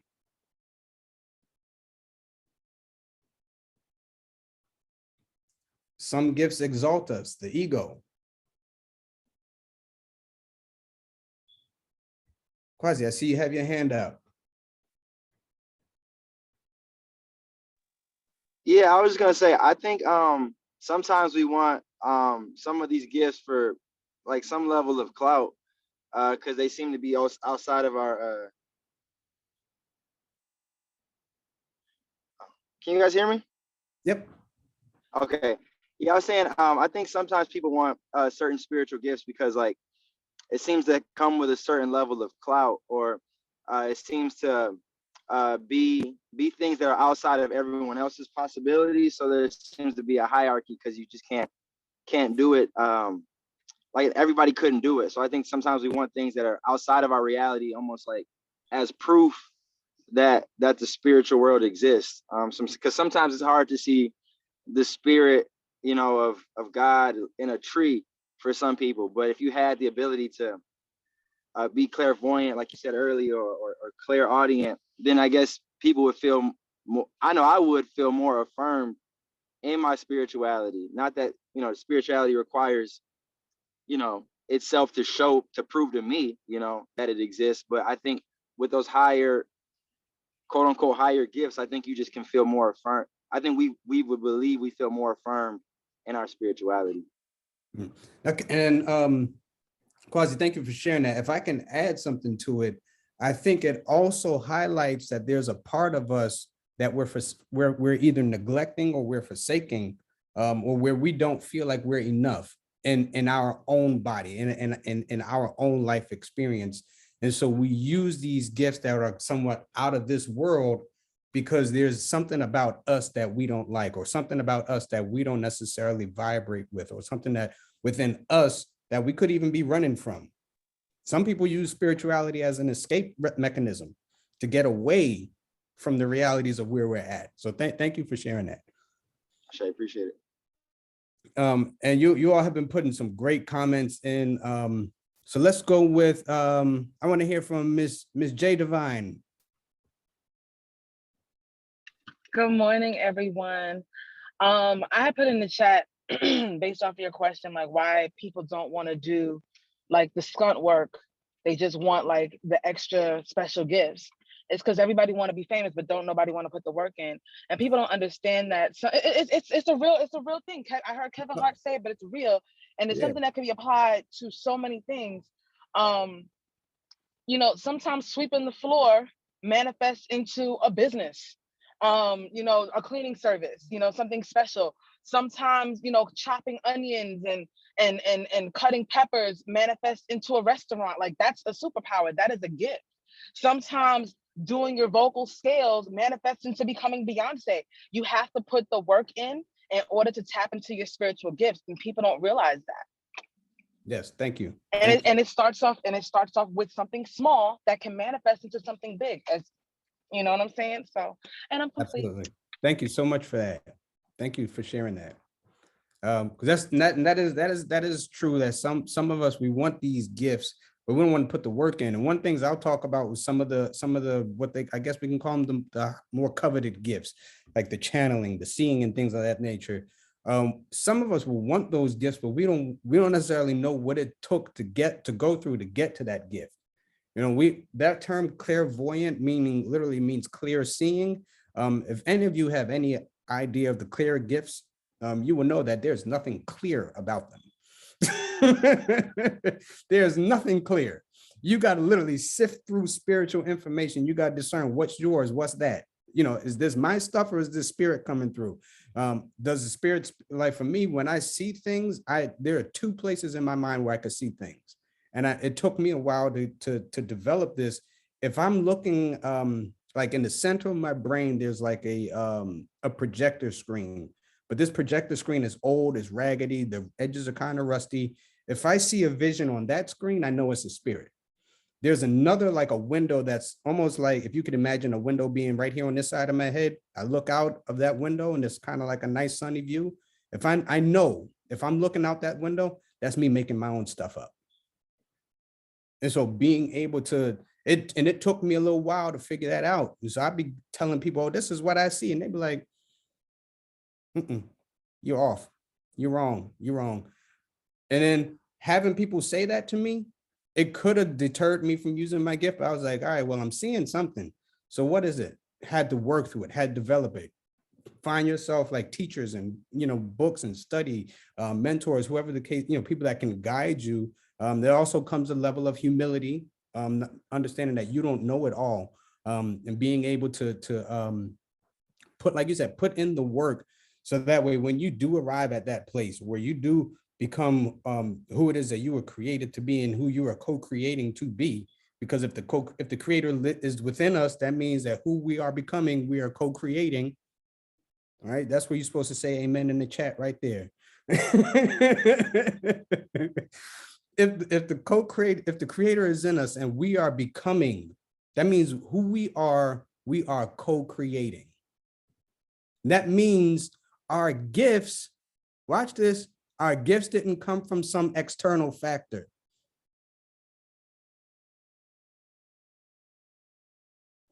Our gifts came from the spirit within us.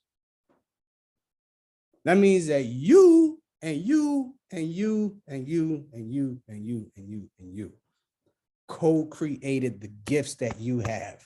Your soul chose to remember those gifts when you came into this lifetime. As you were on your way out of the miraculous entry into this world through the womb, there was a gift, a bag of gifts that you picked up on your way out and put them into your spirit. So I'm gonna need these in my life at some point. Just, all right, put them in the bag, let's go. In that co-creation space. So some of us also need to thank the people who birthed us, because they also had some of those gifts in them when we came out. And that's where we honor our ancestors through using our gifts. That's where we honor those who have laid the foundation before us. I will never in my life stand up and do anything about numerology, astrology, without recognizing Lloyd Strayhorn. You would never hear me stand up and do anything around preaching without talking about my pastors.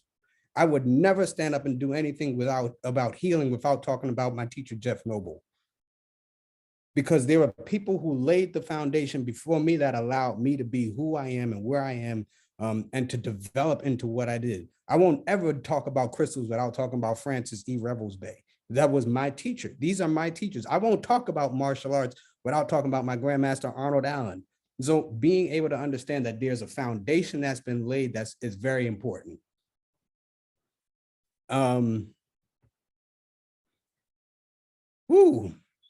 This is great. Wendy, let's hear, and Mama Mo, let's do it real quick, and then we're going to move on to our next last bit that we got to do. Mama Amal's hand was up before mine. All right, if we could put Mama Mo and Wendy on at the same time, let's have a conversation. Mine is quick. My master teacher, who has clairvoyance, she's got all of it. She's been doing this work. She came here knowing. She would walk in a room and see that the chairs need to be set up. She'd get started on the chairs, and then as we come in, we'll start helping her. If the floor needs to be swept, she'll sweep the floor. There is nothing too small for her to do. And I just admire her so very much for that. And she'll talk to you. She'll say, how you doing? What's going on with you and stuff like that. So I just admire her, and I just wanted to put that out there. Thank you. Yeah, I just wanted to say that when I joined the church as I'm in, they had a spiritual assessment done, and mine was hospitality. So I remember the first church I was a member at, I felt the urge to join the kitchen ministry. And with my snobbish self, looking down at the canned foods and the non-organic stuff that they were cooking, I was being judgmental. So I just walked right out of that ministry and said, this ain't for me. But that was my gift. Maybe I needed to be there to teach them. But my ego was playing anyway. But hospitality is my gift. What I realized, it doesn't have to be in the church. It doesn't. So that's why I do what I do in catering and private chefing, and I love throwing parties and inviting people. It's hospitality, and that's how I give my love through food. So, and that's my ultimate goal, to have this holistic retreat. All of that is part of the hospitality gift. So it doesn't have to be in the church. Exactly. Yeah, our spiritual gifts are not just for the four walls of the church. Our spiritual gifts are literally for the betterment of humanity, for the world.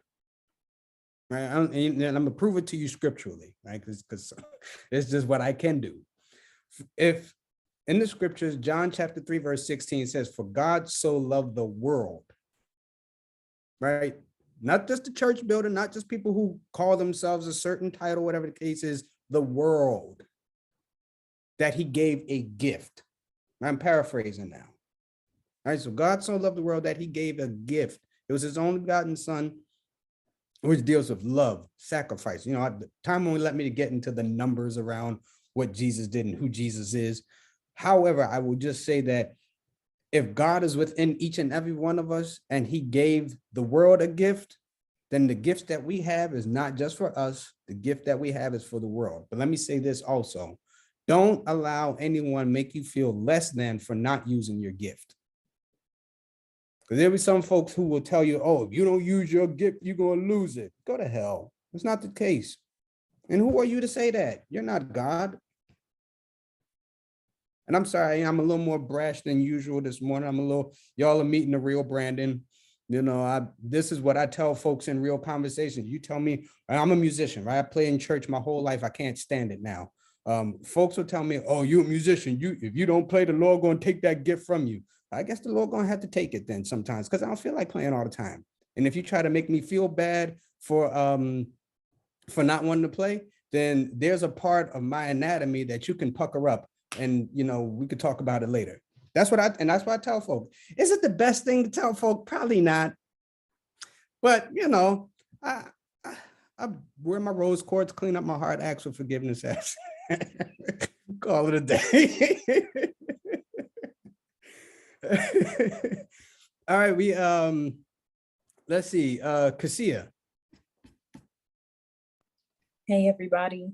I just wanted to echo what's already been said as far as we don't have to use our gifts in the church. And it's just a good reminder. My mom brought it to my attention that Jesus wasn't even in the church. He wasn't with with the preachers and the pastors. He was out in the streets with the hooligans and the hood rats. So, and the sick and the lepers and stuff. So it's just a real good reminder that when it comes to doing this work and showing this love, that it's for the people in the streets, it's for the people that yes, we have this space to come together, but then it's, our responsibility to take this information, this energy outside of this space and to spread it to the masses. So I'm grateful and I'm complete. Thank you so much. And one of the things is when we start putting those labels and classifications on those people in the street and those people in the church, we automatically get into this position to say that one group of people is better than the other. That's another thing, that we could also think about. So when I say it's for the world, it's just for everybody, literally for everyone. Z, you're right. Jesus wasn't a Christian. He was a Jew.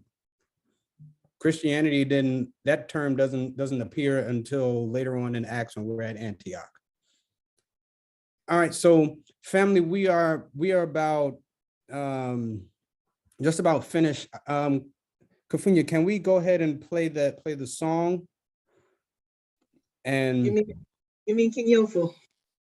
I'm sorry. Yes, can we go ahead and play the song, and then we're going to come back with some of our family. Can I have about 10 or 15 more minutes? Yes. All right. Thank you.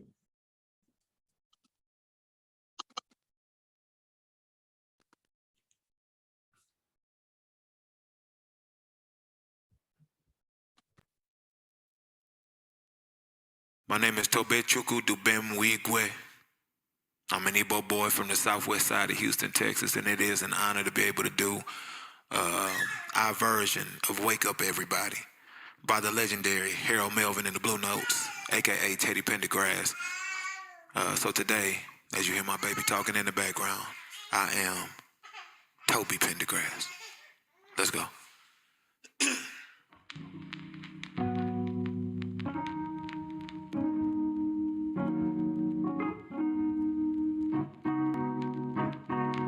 Wake up, everybody, no more sleeping in bed.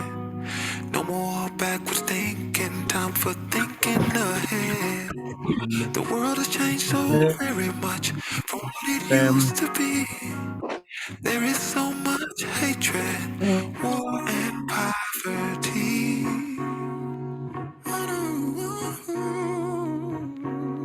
Wake up, all you teachers, time to teach a new way. Maybe then they'll listen to what you have to say. Cause they're the ones who's coming up, and the world is in their hands. So when you teach the children, teach them the very best you can. World won't get no better. Yeah. If you just let it be. The world won't get no better. We gotta change it, yeah. For you and me. For you and me. For you and me. For you and me. Wake up, all you doctors, make the old people well. They're the ones who suffer and catch all the hell. But they don't have so very long before the judgment day. So won't you make them happy before they pass away? Wake up, all you builders, time to build a new land. I know we can do it if we all lend a hand. The only thing we have to do is put it in our mind. Surely things will work out. They do it every time. Everybody sing. World won't get no better if you just let it be. The world won't get no better. We gotta change it, yeah. For you and me. For you and me. For you and me. For you and me. Yeah. The world won't get no better. The hood won't get no better. The world won't get no better. We gotta change it, yeah. Just you and me. Everybody say the world won't get no better. The hood won't get no better. The world won't get no better. We gotta change it, yeah. Just you and me. Just you and me. You and me. You and me. Sing Maya. The world won't get no better, and my hood won't get no better. The world won't get no better. We gotta change it, yeah. You and me. Talk to him, Luke. The world won't get no better. My hood won't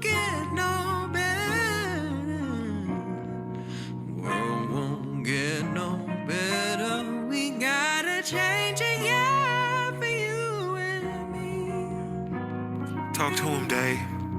The world won't get no better. My hood won't get no better. Yeah. The world won't get no better. You cannot change it, yo. Yeah. You and me, you and me, you and me, you and me, you and me, you and me, you and me, you and me. You gotta change it, yo. You gotta change it, yo. You gotta change it, yo. You gotta change it, yo. You gotta change. You gotta change. Yeah. You gotta change. Yeah. You gotta change. Keep going. You gotta change. Yeah. You gotta change. Yeah. You gotta change. Yeah. You gotta change. No music. You gotta change. You gotta change. You gotta change. You gotta change. You gotta change. You gotta change. My name is Tobe Chukwu Dubem Weekwe. I'm from the southwest side of Houston, Texas. We love y'all. Make the change. Don't let 2021 be 2020 part 2 for you. You know what I'm saying? We love y'all. Shout out to my Uncle Nell. Shout out to the keyboard kid, Nick Humes. Shout out to David Michael White, Luke Whitney, Maya Tucker. My queen, my everything except my G.O.D. FAT. My wife Fat. And my babies. Baby Fat, come here. There you go. Come here, my baby. She is a clown. Come on, my baby. Come on.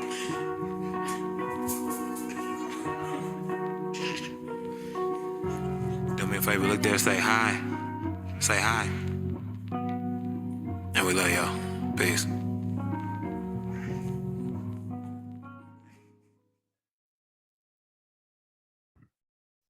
Family, I saw that video a couple days ago and I was like, I've got to share it with you.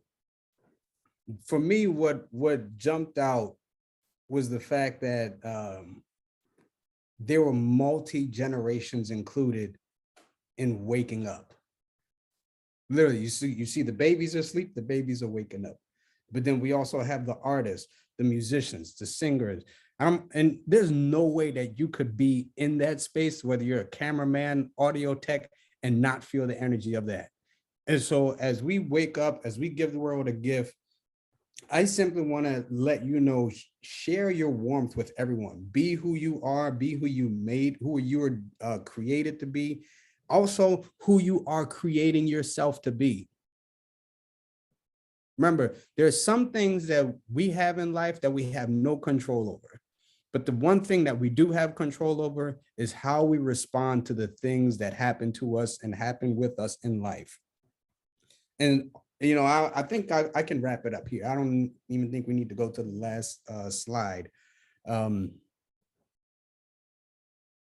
Yeah, actually, no, let's do that. I want to share that. Yeah, I need to. I see you, Miss J Divine. I see you. I see you. I see you. This is the most important one. What is the gift? Our daily gift to the world is growth, inner awareness, freedom, or forgiveness. And that freedom can come through forgiveness. Because some of us, we're being held by stuff that we're just holding on to because that person didn't apologize to us. And so we feel like we can't give the forgiveness because they didn't extend to say, hey, I'm sorry, please forgive me. Nah, why are you holding on to that stuff? Let go of it. Forgive. If you do the forgiveness, I promise you, you know, when they say that forgiveness is not for the other person, it's for you. Let me tell you what is meant on a more metaphysical perspective, right? It's not just about, you know, you having your hands clean, but what it literally does for you is that when you're holding on to stuff like that, there's an energy drain that happens to your auras, to your chakras, to those emotions get stored in your organs. So when you forgive and you release that energy, your physical body says thank you, because it doesn't have to worry about it seeping in and attaching onto an organ. You know, that anger, holding on to long-term anger, from a metaphysical perspective, it is one of the causes of cancer, because it literally eats us up inside. It's stored, cancer gets stored in the liver. Anger gets stored in the liver. So that can also manifest as liver illnesses, drinking a lot, because we're dealing with some of the emotions that have now become crystallized or physicalized. So as we give the world a gift, we want to have our own growth, have our own inner awareness, but we also want to deal with forgiveness. And firstly, the first person we need to forgive is not the people who have done us wrong, but forgive ourselves. Forgive yourself, watch this, for allowing yourself to think that you were less than. That's the first thing. Because we want to step into our true power. We want to step into our authentic self. We want to step into who we were created and who we're co-creating along this journey. And sometimes forgiveness is the most important thing of that. And some people say, how can I forgive myself? I'm gonna give you a quick 4-line. I believe Stacy done this in her session this week, the Hawaiian prayer. I'm sorry. Please forgive me. Thank you. And I love you. Those 4 lines right there. If you literally, you can imagine, you can do this a number of ways. You can imagine that you're having this conversation with a version of yourself. You can write yourself a note, a letter. You can imagine that you're talking with your gifts, and just go through this. And yeah, you can even do it with other people. Now, here, you want to know something beautiful about this? Some of us, we've got to forgive people who are no longer living in the physical body. How can we do that? That same technique. Imagine that you have that experience with that you're with that person, you're having that conversation with that person. Hey, listen, I'm sorry. Please forgive me. Thank you. I love you. Let all be free. Let all be forgiven. And then let it go. Ask yourself, what do I benefit by holding on to this? And if there's no benefit, I would invite you to let it go. I'd invite you to release that. Thank you, Sally. Very simple and powerful. Jackie, don't do that to me. Tell you what, if you're going to sign me up for that, I'm gonna need someone to join me in that particular discussion. So I'll make sure that we connect and do it together. So forgiving yourself, right? After forgiveness, our final gift that we're giving the world is transformation. Scriptures keep coming to me. Be not conformed to this world, but be transformed by the renewing of your mind. So you want to know how to transform? It doesn't start with your actions. It starts here, the battlefield of the mind.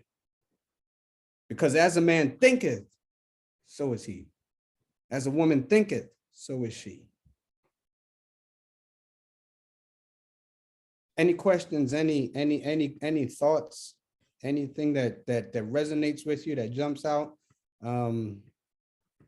Those of you that know me, you know I'm trying my hardest to stay on this realm. I'm trying hard. Miss J Divine,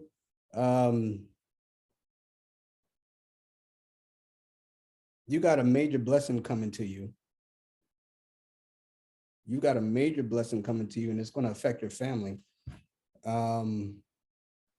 Yeah, let's connect. There's going to be I see there's a door. This door has been closed. There's been some ideas, some concepts, some things that you've been wanting to walk into, but it seemed like you just kept meeting opposition. I see a spirit is saying you're at the wrong door. There's another option that you've had and you've been almost like kind of turning away from it. You're like, is that the way I'm supposed to go? Is that the way you sure? Spirit said, I'm gonna lead you in the right direction. There's some doors that the spirit had to close for you because those doors would have opened up. It wouldn't have ended the way that you thought it was going to. But I do hear that be patient because it's going to come. And when it comes, it's going to bless you and blow your mind bigger than what you originally thought it was. And I'm also picking up something about your mom. So let's connect. Please connect with me. Yeah. Your face just kept jumping out there for me.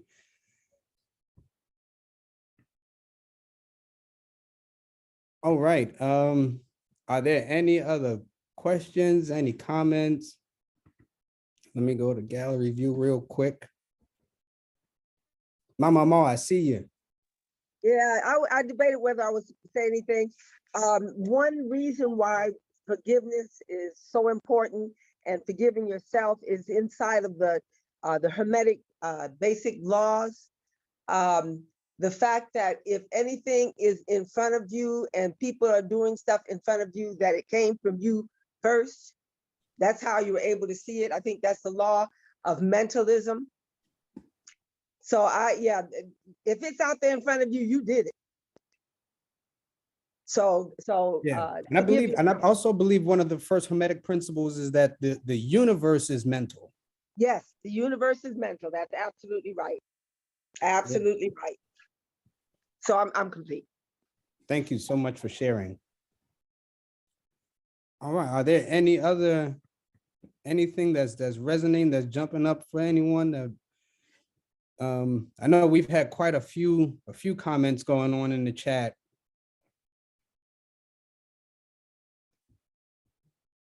So I know this has been it's been great for me. Y'all started my day wonderful. The sun is now shining. It was supposed to be like thunderstorms and rain today. I'm gonna brag a little bit. As soon as this is over, I'm walking to the beach and I'm gonna go sit on the sand. I'm gonna let y'all know that now. So if you're wondering what's Brandon doing for the rest of the day, I'm gonna go meditate on the beach.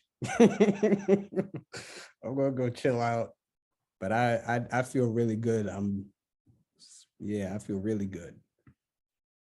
Yes, please. And all of you who want to join me in spirit, I'll be at Horseshoe Bay. Just think that's where Brandon will be, in Horseshoe Bay. All right, got you, Miss J Divine. Got you.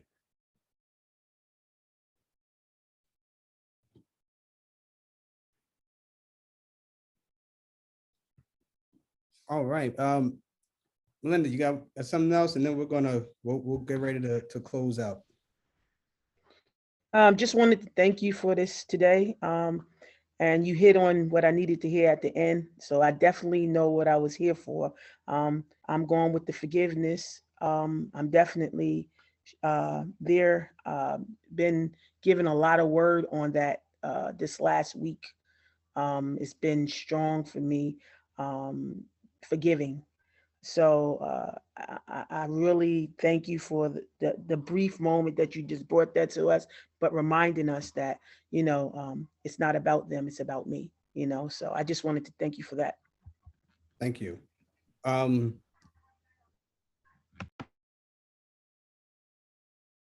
What I'm picking up for you, Belinda, is as you sit in your meditation or in prayer doing your forgiveness work, to put that situation, imagine the situation that you're dealing with inside of a pink flame. And what the pink flame is going to do is it's going to start to disintegrate some of the negative emotions that's stored in the emotional bodies that's floating around. So in your forgiveness work, sit there with that for about the number 6. Okay, 6 minutes. That's my number. Set a timer for 6 minutes, and just visualize what you're dealing with inside of a pink flame, and do that. I'm hearing do that for 6 days, 6 minutes a day for 6 days, and then I want to see what happens for you. All right, I got you. Thank you. Charmaine, how you feeling? On top of the world. All right. The world. You got some golden angels around you that's doing healing work, especially in your in the head area. If you had any kind of headaches or something like that, yeah, I see them going away. Thank you. Okay. 8:49, Brandon, should I put up the closing slides? Yes, please, because if not, I'll keep going.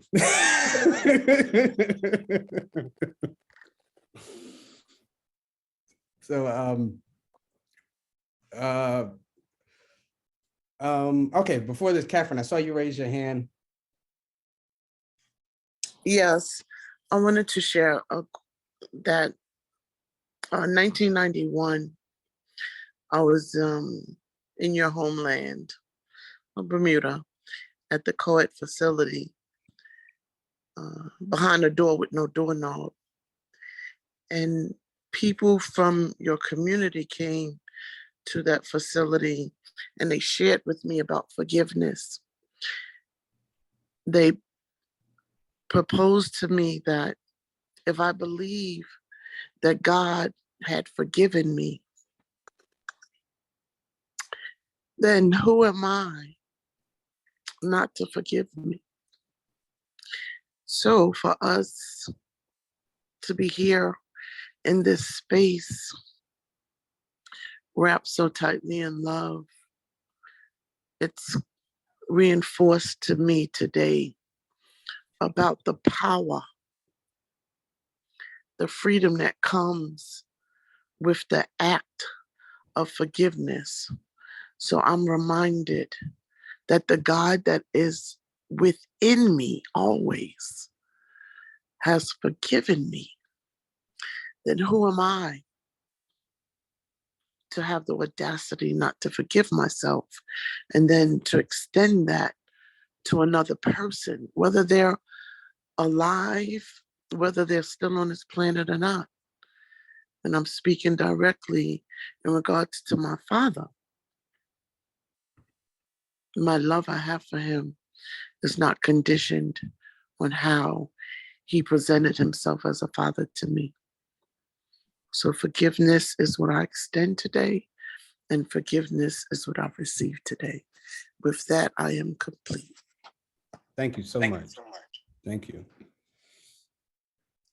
So for a part of what it is that I enjoy doing is helping others. And so in this call, maybe there was something said, something that kind of stirred you, and you may have gifts that you want to be able to work through, or maybe there's some blockages that you may have around your gifts or using your gifts, whatever the case may be. So for 2 participants, I want to give a coaching session around your gifts. We'll talk about what your goals are, and then you really just kind of work through whatever it is, whatever challenges or obstacles that you may have. My coaching sessions will probably do maybe like 1 or 2 sessions. We'll really kind of see what it is and once we actually have that initial discussion. So do we have 2 winners who have been chosen? Yes, we have them. Afriye and Melinda. All right. Oh my goodness, I accept. Thanks. Awesome song. Afriye, We'll talk. Thank you, thank you, thank you. All right, Team Melinda. Yes, definitely. All right. And now for everyone else, I'm not just going to give that away. As a numerologist, of course, I look at dealing with what can we expect for 2022. Initially at this call, I'd said, the number 2022 this year is going to be a number of service, which deals with the number 6. But that's on a universal aspect. So what everyone around the world is going to be going through, there's going to be some things that pertains to the number 6, whether it's duties and responsibilities in the home, whether it's healing, healthcare, counseling, meditation, therapy, things of that nature. But there's also a time where we get to rebrand ourselves. The word gratitude also adds up to the number 6. One of the things that kind of came to me is, so this can be also a year about showing gratitude. But then all of us will have these different personal influences. So what we're going to be going through personally for the year. So normally what I do in terms of a yearly forecast is I would look at the 12 months from January to January of what you can look to expect. You will also receive a personalized calendar with that information. I'll give you a brief summary of what are your key days, your key months, your key key numbers, what I call the growth numbers or stress numbers. And then from there, you can, if you're interested in this as a promotion or this service, you can send me an email to Brandon@B-Well Energy Wellness with your name and your birthday. First, just your first and last name and your birthday. That's if you're interested in getting the calendar, getting this yearly forecast. And then payments can be made through Venmo, PayPal, or Cash App. And normally this is a $150 service that I give. I'm giving this 50% off, and literally you're going to get a personalized calendar that you can print, you can store on your electronic device, whatever. And it will go through the entire year of what you personally can expect, but then also what's going to be happening on a universal scale. So that's what I have for my special offer. And yeah, so let's go to the next. This is the way in which you can contact me. My text, or you can call at 866-649-6211. I will say this: if you do text me, this, because it's an app-based platform that I'm using for texting for my business. I can't open forwards and like links and things like that. So if you do want to send me like a link or something like that, it would be better to send it to my email address. But if you're interested about getting some kind of consultation, setting up a reading, a session, I do numerology, astrology readings. And then sometimes not sometimes, most of the times what happens is that spirit comes through. And so there's a bit of intuitiveness within the reading or spiritual downloads. So you can, again, reach me at my number. My Facebook is Brandon Jamal Smith. Instagram, BJSmith5 is my email address, or you can visit my website, www.b-wellenergywellness.com.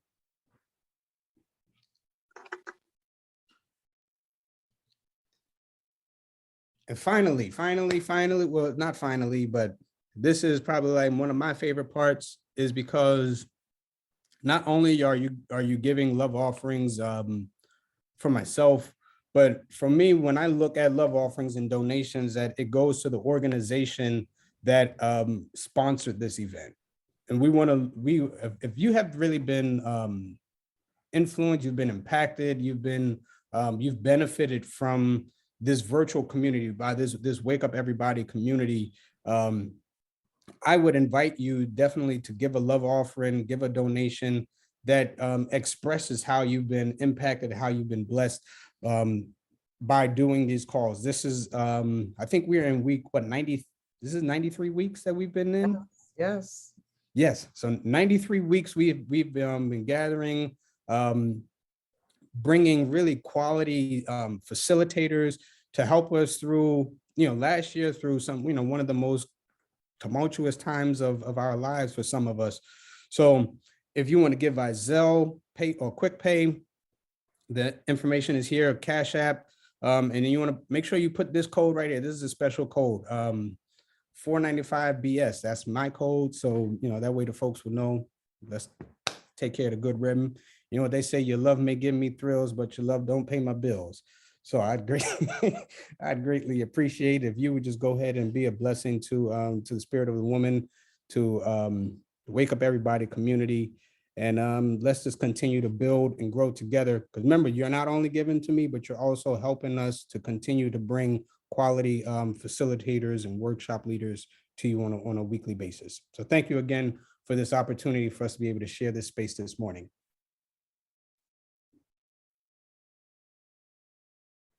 And join us on Sunday, January the 9th, Setting Boundaries and a Precedent, A Woman's Right, Part 2 by Martine Malavers.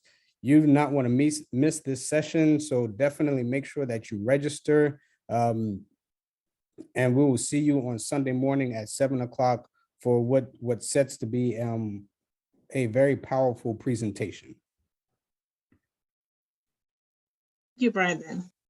So I suspect there's new members out there, but I don't want to guess. Just let us know, put it in the chat, say I'm new, and let our community welcome you. And this stands for you out there on Facebook as well.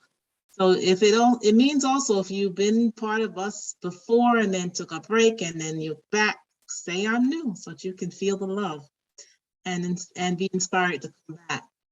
So we're here 5 days a week, Monday, Tuesday, and Thursday from 7 to 8:30, and Monday and Wednesday from 7 to 7:30. You can find us on Zoom and on Facebook.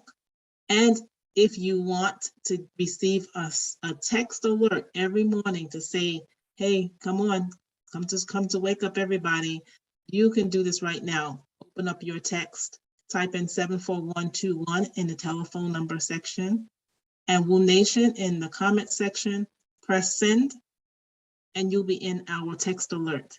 So you can take a screenshot of this page, and so you can have the schedule available, but also you can have the text alert for if you're not able to do that right now.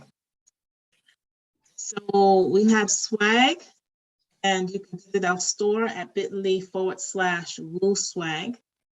And there you will find sweatshirts and t-shirts and bags and mugs and thermos and a journal and a laptop case cover, as well as masks in different colors and sizes, and just go there and see what you can get for yourself. bit.ly/Woo Swag. You'll plug me in, bro. You can register. We need you to register actually, in order for you to get the link every week and to get the latest of who's going to be presenting. So we have a new lineup every week. That means registering every week. bit.ly/Wake Up Movement. And if you want to be part of the Facebook community, so you can tap into other facilitators as they drop in tidbits throughout the week, throughout the month, or to watch the playbacks throughout time, you can go to any one of these pages. One is private, one is public. So the private is a group. You need to request access. So you will go to bit.ly/Woo Community, and the public page, that is the fan page, what was called the fan page. You go to bit.ly/Woo Nation, use uppercase letters to get there, and press like once you arrive. We're on Instagram and YouTube and looking for support in getting that off the ground further than it is. And we have an email that's info.wakeupseries@gmail.com. And if that's for any questions or comments. And today being Thursday, we are offering a message to you all to step up or step forward or step into the Wake Up behind the scenes experience and help us create this process for you and yours. So there's lots of things to do. It's a whole world behind the scenes. Those of you who have taken that step to see to volunteer, you know, I often hear, oh my gosh, I had no idea. So there's so much to learn, there's so much to do. We need you. We have Zoom admin, which you see us here doing, Facebook communicators, we have slide team, graphic design. I mentioned before the social media via the Instagram and the YouTube. So whatever talent or skill that you have or think you have, just drop us an email and say, hey, I'm interested or I might be interested. Tell me more, please. We're looking for you. And with that, I'm going to stop the screen share and ask you all to give Brandon today.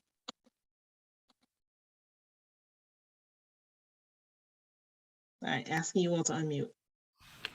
Thank you so much, Brandon. You have Thank really, you, Brandon. This was such a fire powerful session. Thank you. I appreciated the share. Thank you so much, Excellent. Brandon. And This has been definitely going to be beautiful, contacting you for reading. impactful, Really Thank you, beautiful. and Thank just you. Everyone have a very, wonderful very, day. very intense for me. Thank you very Thank much. you, Brandon. Thank you, God Brandon, for this bless. great work. Thank you. Thanks everyone for sharing. I look Really forward to the Let's next appreciate move it one. forward, too. everybody. Thank I love you. y'all. Thanks and brother. praises, Nation. Brandon. Thank you so much. Thank you. Blessings, blessings. Thank you, brother. Love you, love you. Thank you, Brandon.